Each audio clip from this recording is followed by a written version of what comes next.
Belle journée, merci d'être avec nous. C'est la 8e édition de l'Atrium culturel initiée par le groupe Up. Et puis Anne Bourgeois et Laurence Fabre, vous êtes également avec nous pour un spectacle qui est sur la scène, qui sera sur la scène du théâtre Essaillon. Et vous êtes la metteuse en scène? Comment dit-on d'ailleurs, Anne? Je crois qu'on dit metteuse, mais moi je continue de parler au masculin. Donc ça vous ne le prendrez pas mal si spontanément je dis metteur en scène? Moi je le prendrais pas mal, mais peut-être mes camarades... Bon, on va s'arranger entre nous. Donc vous mettez en scène, comme ça c'est parfait, Laurence Fabre qui est comédienne, et vous allez nous parler de ce spectacle Entretien d'embauche et autres demandes excessives. Comment naît d'abord cette collaboration? Vous connaissiez avant cette production-là? Comment naît votre amitié? Laurence Fabre a une personnalité qui fait qu'on ne peut pas, la croiser et ne pas se souvenir d'elle. Donc elle me fait beaucoup rire. On s'est croisés il y a très longtemps. On a fait des stages de clown ensemble, parce que j'enseigne aussi le clown. Et j'ai eu envie d'écrire pour elle. Donc quand je la regarde, je mets beaucoup d'adjectifs sur elle. J'ai eu envie qu'elle incarne une demandeuse d'emploi. Ce qui veut dire que vous avez écrit le spectacle spécifiquement pour Laurence. Absolument, oui. Ouais. Ce qui est un sacré cadeau, j'imagine. On parle là-dedans? On parle là-dedans. D'accord, bonjour. Bonjour Laurence. Comment prenez-vous ce cadeau lorsque Anne vient vous voir en vous disant j'ai ce texte, il est pour toi, je l'ai écrit pour toi? Je pleure. Vous pleurez? De joie. Elle pleure beaucoup, hein, en général. Je ris aussi beaucoup, mais de toute façon, quand je pleure, les gens rient. Alors, je ne sais plus très bien où me situer. Mais oui, non, c'est génial qu'elle m'ait écrit ce texte. Bon, c'est Anne qui a eu l'idée de ces entretiens d'embauche et ce monde du travail. Moi, je l'ai regardé, je dis, mais pourquoi? Pourquoi Anne, le monde du travail? D'ailleurs, Anne, pourquoi avoir envie d'écrire sur le monde du travail? Merci Laurence. Je pense qu'aujourd'hui... Je plante juste le décor, c'est un personnage, c'est donc une femme que nous allons suivre dans différents moments de ce que peuvent être des entretiens d'embauche face effectivement à des employeurs potentiels, et comment peut-on réagir par rapport à tout ce qui est dit lors de ces entretiens. Pourquoi avoir eu envie d'écrire sur cette thématique? Comme beaucoup de nos camarades, il y en a ici, on est heurtés et choqués par la violence du monde du travail. Nous, on a eu peut-être plus de chance que d'autres parce qu'on a choisi un univers, le théâtre, qui est peut-être moins soumis à certaines violences, quoique, hein, il y en a aussi beaucoup. Oui. Mais comparé à ce que vivent beaucoup de gens dans le monde de l'entreprise, je trouve qu'on a plutôt plus de chance. Et depuis toujours, je m'intéresse à cet univers-là, aussi parce que je travaille avec des salariés du monde de l'entreprise. Et je vois ce qu'ils vivent quand ils ont du travail et aussi quand ils n'en ont pas. Et évidemment, j'ai trouvé que c'était une matière éminemment théâtrale, bourrée d'émotions, mais aussi très drôle, malheureusement, parce que ce qui peut se passer dans un entretien d'embauche, c'est parfois d'une cruauté absolue, absurde. On va en reparler dans un instant. Je voudrais juste vous faire réagir, Laurence Fabre. Vous avez, lorsque Anne parle du monde du travail, vous dites le monde du théâtre aussi, c'est dur et c'est violent. C'est dur quand on est une vedette et une star, c'est très facile. Enfin, non, je vais pas me faire je vais pas me faire d'ennemis. Hein. Non. Je suis contre personne. J'aime tout le monde. Vraiment, moi, je suis pour tout le monde. Mais quand on est acteur ou comédien et on travaille un petit peu, enfin, c'est vachement dur d'avoir du boulot, non? Comment on va revenir vers vous dans un instant, mais comment et l'âge aussi. Vous avez vécu des moments compliqués, difficiles face à des gens de théâtre lorsque vous avez essayé d'imposer peut-être un personnage, un rôle. Vous avez connu une certaine violence? Oui, c'est très violent.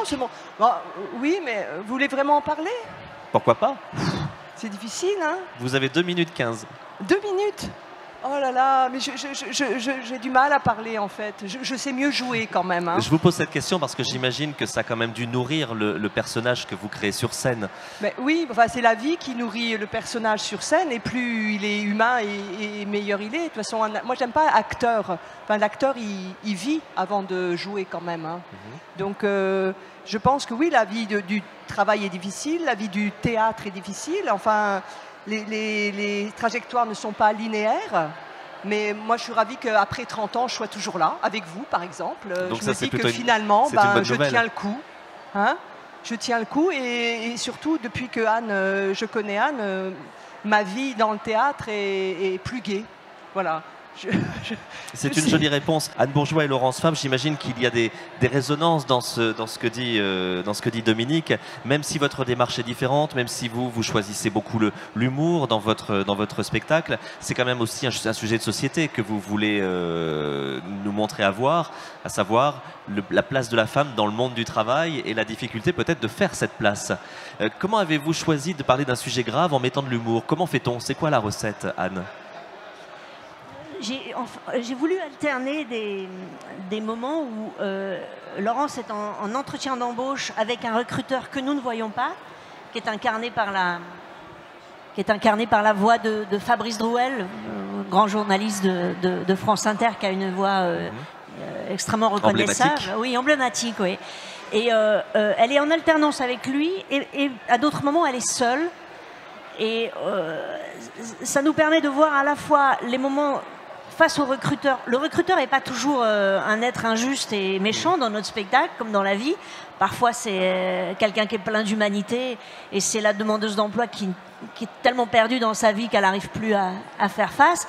Et parfois, le recruteur est immonde et odieux, comme ça arrive aussi parfois dans notre métier. Voilà, on a voulu montrer que tout n'est jamais d'une seule couleur. Il y a la cruauté du monde et il y a aussi les fragilités personnelles des gens qui font qu'on se tire une balle dans le pied parfois tout seul. Et puis parfois on ne peut plus faire face parce qu'on ne peut plus avancer, on n'en peut plus. Et puis vous voyez aussi beaucoup de salariés qui craquent, qui font ce qu'on appelle le burn-out. Donc ça aussi, on essaie de le traiter avec un peu d'humour parce que ça fait aussi partie de la vie des gens qui ont du travail et de ceux qui n'en ont pas. Vous vous sentez investi, j'ai déjà employé ce terme pour représenter invité, mais vous vous sentez investi d'une mission dans votre rôle de femme de théâtre, dans les textes que vous donnez à voir et à entendre. Vous voulez aussi que le spectateur s'interroge, soit interpellé par les sujets que vous mettez en avant, même si le rire est là? Vous voulez que le spectateur rentre chez lui en se disant « Ah oui, tiens, j'avais peut-être pas vu ça comme ça ». C'est plus tout à fait conscient à l'âge qu'on a, mais je pense qu'on fait du théâtre pour changer le monde, de toute façon. Après, moi, j'adore la comédie et faire rire les gens, c'est aussi une façon de déclencher des choses en eux, parfois peut-être plus efficace que par un autre biais. Nous, on a vraiment voulu mélanger, d'abord parce que la comédienne que j'ai a une énorme capacité émotionnelle, donc je voulais évidemment pas me passer de ça, et qu'en plus vous avez pu vous en rendre compte, elle est drôle, donc ça ne gâche rien. Le spectacle est monté depuis quand? Il est visible depuis quand? C'est un spectacle que nous avons créé déjà il y a 3 ans, 4 ans. 4 ans? Oui. Qui a été déjà créé au Festival d'Avignon, qui a été repris ensuite au Théâtre des Jazets, et qui sera maintenant à Essaillon, et que nous ne cessons pas de modifier au vu de l'actualité, au vu de ce qui se passe. Le texte bouge. Le texte bouge sans arrêt, l'auteur est vivant, donc on en profite. J'ai noté deux critiques. Laurence Fabre est très drôle, poétique, touchante et d'une sincérité presque déconcertante. Ça, c'était sur la chaîne parlementaire. Et Charlie Hebdo a écrit « L'auteur traverse son sujet à la féroce actualité en usant d'un échange décapant, acerbe, à l'humour imprévisible. Laurence Fabre, en funambule virtuose sur le fil de l'âme, habille son personnage en mode tragicomique. » Ça fait toujours plaisir à lire et à entendre. Oui, surtout de la part de Charlie Hebdo. Bien sûr. Enfin, moi, j'aimerais revenir à justement la sexualité, le tabou. Mais en fait, ce qu'il faut retenir, c'est l'amour. Et dans ces entretiens et autres demandes excessives, c'est ça que j'aimerais faire passer, moi. C'est qu'on peut aussi faire les choses par amour.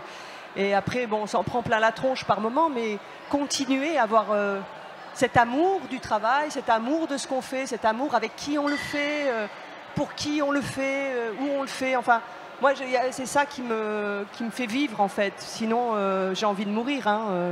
S'il n'y a pas d'amour, qu'est-ce qu'on fait là, hein? Quels sont les retours que vous avez? C'est un peu excessif, je sais. Quels sont les retours des spectateurs que vous avez pu avoir après le spectacle? Que vous dit-on? Parce que, en fait, je les raccompagne à la porte du théâtre. Parce qu'un jour, j'avais esquissé ouais, c'est ça, quelque chose, et puis Anne m'a dit oui, viens. Donc je finissais par les raccompagner à la porte. J'ai failli aller chez eux aussi parce que c'est sympa, et à chaque fois, des personnes viennent me parler. justement de leurs problématiques du travail, de leur entretien, ce qu'ils ont réussi, ce qu'ils n'ont pas réussi. Les mamans viennent me dire oui, mon fils, il a un entretien où il ne l'a pas eu, mais il ne faut pas qu'il se désespère. Je dis non, surtout pas. Et une dame qui m'a dit non, je ne viendrai pas voir votre spectacle parce que ça fait 8 mois que je cherche du travail, j'en peux plus, c'était horrible, c'était horrible.